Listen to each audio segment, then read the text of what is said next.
Doctor Suresh कुमारी study point में आपका स्वागत है। आज हम भाषा के आधार पर भारत में होने वाले विवाद देखते हैं और संविधान में उनके लिए क्या प्रोविजन किया हुआ है। तो हम देखिए, भारत एक बहुभाषी देश है। भारत में बहुत सारी भाषाएं बोली जाती है और भाषा के आधार पर भी भारत में बहुत से लोग अल्पसंख्यक हैं। एक हिंदी भाषा बोलने वालों को छोड़ दिया जाए तो ज़्यादातर भाषाओं के लोगों को अल्पसंख्यक श्रेणी में माना जाता है। हिंदी भाषा बोलने वाले लोग पूरे भारत में हैं। उर्दू बोलने वाले पूरे भारत में बिखरे हुए हैं। सिख भाषा बोलने वाले पंजाब में ज़्यादा है और वैसे थोड़े थोड़े लोग हर राज्य में मिल जाते हैं। उसके बाद भी भाषा के आधार पर बहुत से विवाद है। तो सबसे पहले तो हम ये देखते हैं कि जब हमारे संविधान निर्माताओं ने संविधान लिखा तो उस समय जाति, धर्म, भाषा उनके जो दिमाग में थी कि ये विवाद के विषय हो सकते हैं, उसी तरह भाषा भी उनके दिमाग में थी कि ये भी विवाद का विषय हो सकता है।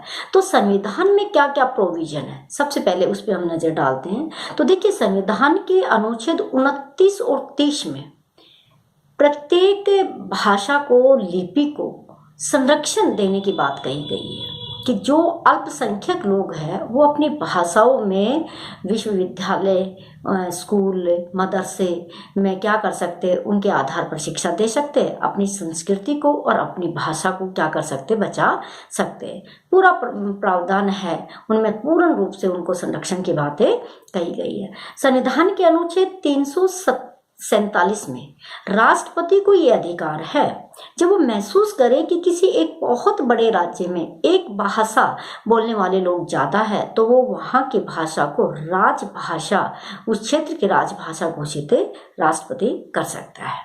ये प्रोविजन किया गया है। और संविधान के अनुच्छेद 350 में ये व्यवस्था की गई है कि प्रत्येक राज्य ये प्रयास करेगा कि वो वहाँ पर रहने वाले लोगों को प्राथमिक शिक्षा मातृभाषा में प्रोवाइड करवाने का प्रयास करें।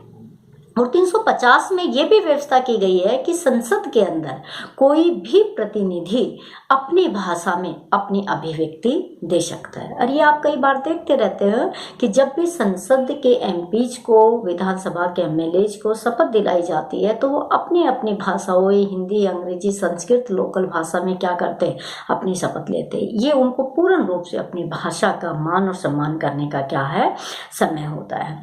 350 आर्टिकल में ये भी संविधान निर्माताओं ने व्यवस्था की कि संसद के अंदर जितनी भी अल्प भाषाएं हैं उनका एक प्रतिनिधि नियुक्त किया जाएगा, ताकि उनकी भाषाओं से संबंधित जो कागजी कार्यवाही है या भाषा को महत्व दिया जाए, वो अपने आप को एक असमानता में ना समझे। तो इसलिए 350 में प्रोविजन किया गया कि संसद में एक पदाधिकारी नियुक्त किया जाएगा।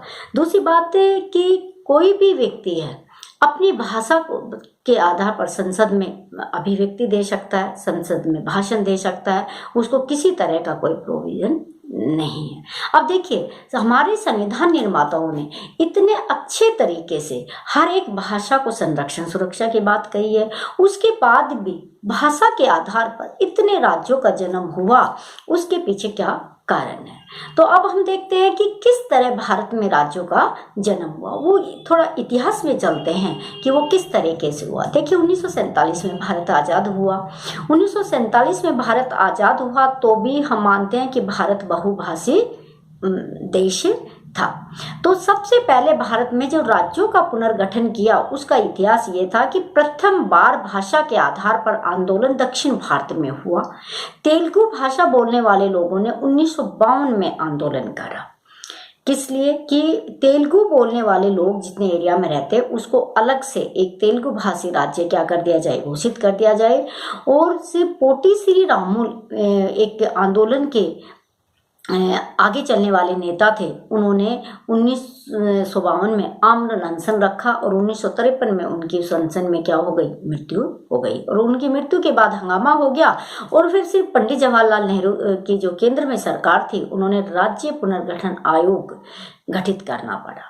और 1953 में जब राज्य पुनर्गठन आयोग गठित किया तो 1956 में उसकी रिपोर्ट आई, तो संसद ने 1956 में राज्य पुनर्गठन आयोग अधिनियम पारित कर दिया। और जब से राज्य पुनर्गठन अधिनियम पारित हुआ तब से बहुत से राज्यों ने भाषा के आधार पर अपने आप को जीवित करने की या अपने आप को दूसरे राज्य से अलग करने का एक नए इतिहास की क्या कर दी उन्होंने शुरुआतें कर दी। जब राज्य पुनर्गठन आयोग ने अपनी रिपोर्ट प्रस्तुत की तो उस समय भारत में 14 राज्य और 6 संघीय प्रदेश थे। उस समय केंद्र शासित प्रदेश नहीं, वो संघीय प्रदेश थे। उसके बाद क्या हुआ, 1952 से ये शुरुआत हुई। 1953 में राज्य पुनर्गठन आयोग बना। 1956 में संसद ने उस विधेयक को पारित किया।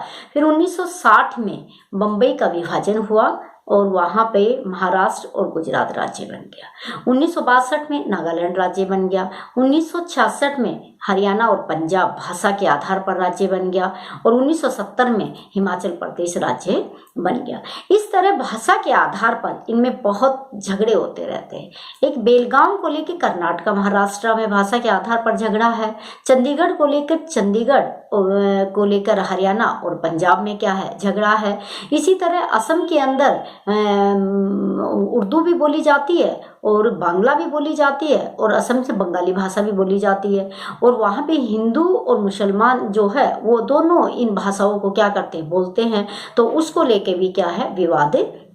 इस तरह भाषा के आधार पर हर क्षेत्र में कहीं ना कहीं इस तरह का विवाद है। और संविधान की 8वीं अनुसूची में आने के लिए हर एक भाषा क्या करती है, प्रयास करती है। हर एक भाषा को राजनेता सपोर्ट करते हैं कि 8वीं अनुसूची में उनको जगह दिलवाई जाए। वर्तमान समय में 22 भाषाओं को 8वीं अनुसूची में क्या दिया गया है, स्थान दिया गया है।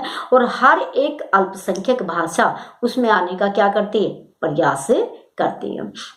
उर्दू बोलने वाले भी भारत में बहुत है, लेकिन वो एक एरिया में ज़्यादा नहीं है, इसलिए उर्दू के आधार पर किसी राज्य का जन्म नहीं हो पाया है, क्योंकि वो पूरे भारत में क्या है, बिखरे हुए हैं। भाषा के आधार पर उत्तर और दक्षिण भारत विभाजित है। अब देखिए, उत्तर में रहने वाले लोगों को हिंदी साम्राज्य के लोग कहते हैं। दक्षिण वाले लोग, दक्षिण में जो लोग हैं वो हिंदी का विरोध करते हैं और उत्तर में लोग हैं वो क्या करते हैं, अंग्रेजी का विरोध करते हैं। तो ये उत्तर और दक्षिण दोनों एक तरह से ऐसे है भाषा के लिए कि बहुत भयंकर उनमें क्या होता है, वाद विवाद होता है। बहुत भयंकर क्या होता है, झगड़ा होता है। एक दूसरे को भाषा के आधार पर विभिन्न उसे देखते हैं।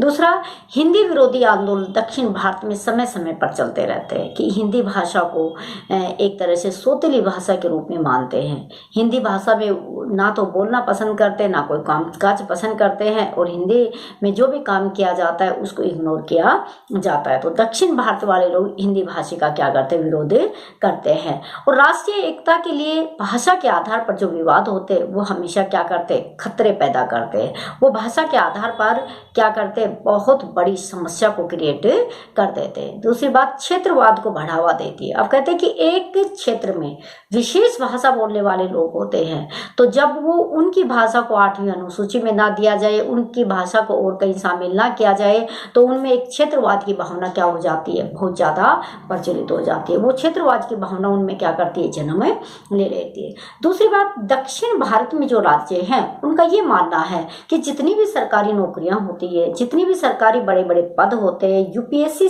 की सर्विसेज होती है, उनमें सबसे ज्यादा फायदा हिंदी भाषा बोलने वाले लोगों को मिलता है। इस आधार पर भी वो कई बार अलग यूपीएससी की मांग कर बैठते हैं, कई बार अलग भाषा में राजकाज की मांग कर बैठते हैं। तो भाषा के आधार पर जो विवाद है वो उत्तर दक्षिण का भी नहीं, बाकी राज्यों का आपस में भी क्या होता रहता है, इन पे विवाद होता रहता है। तो इन सारे विवादों को देखते हैं तो कहीं ना कहीं सारे विवादों को चलकर हमारे देश में एक राष्ट्रीय जो एकीकरण की भावना है, राष्ट्रीय जो भावना है वो हमें कमजोर होती नजर आती है। तो हमें मिल बैठकर, जैसा कि हमारे संविधान निर्माताओं ने किया था कि किस तरह से आपकी भाषा को जीवित रखा जाएगा, क्या क्या संविधान में प्रोविजंस किए गए हैं कि किसी भाषा को नीचा ना दिखाया जाए, कोई भाषा अपने आप को अल्पसंख्यक समझ के वो किसी तरह से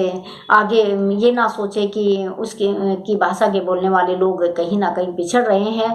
तो एक देश की भावना को ध्यान में रखते हुए भाषा वहाँ पे कोई मैटर नहीं करती है, देश होता है वो हमारे लिए सबसे आगे होता है। तो भाषा के आधार पर आज इतने राज्यों का जो जन्म हुआ है, बहुत सारे डिस्ट्रिक्ट्स भाषा के आधार पर बने हैं, बहुत सारे तहसील भाषा के आधार पर बनाए जा रहे हैं। तो उसके आधार पर हमें इन चीज़ों को छोड़ना होगा और राष्ट्र निर्माण की तरह, नेशन बिल्डिंग की तरफ हमें ध्यान देना होगा और भाषावाद हमारे मार्ग में किसी तरह, राष्ट्र के मार्ग में बाधा ना बने, इन चीज़ों को हमें क्या करना होगा, ध्यान रखना होगा। संविधान में जो प्रोविजन किए गए हैं उनको हमें मानना होगा और उसी के आधार पर हमें, भाषा के आधार पर जितने राज्य बनाए जाएंगे उतने ही ज़्यादा हमारे खर्चे बढ़ेंगे, उतने ही ज़्यादा हमें हेड ऑफिसेस बनाने पड़ेंगे, उतने खर्चे बढ़ेंगे तो देश की अर्थव्यवस्था पर भी उसका क्या होता है, बुरा प्रभाव पड़ता है। और एक समय ऐसा आएगा कि भाषा के आधार पर भारत के अनेक राज्यों में विभाजित होने का खतरा हमारे सामने हो सकता है। तो भाषा के आधार पर जो झगड़े हैं उनको मिल बैठ कर सुलझा लिया जाए तो वो हमारे देश की राष्ट्रीय एकता के लिए बहुत अच्छा हो सकता है। इस टॉपिक में हम इतना ही करेंगे। तो आपको वीडियो पसंद आता है तो आप इसको लाइक कीजिए, शेयर कीजिए, चैनल पे नए हैं तो सब्सक्राइब कीजिए। Thank you.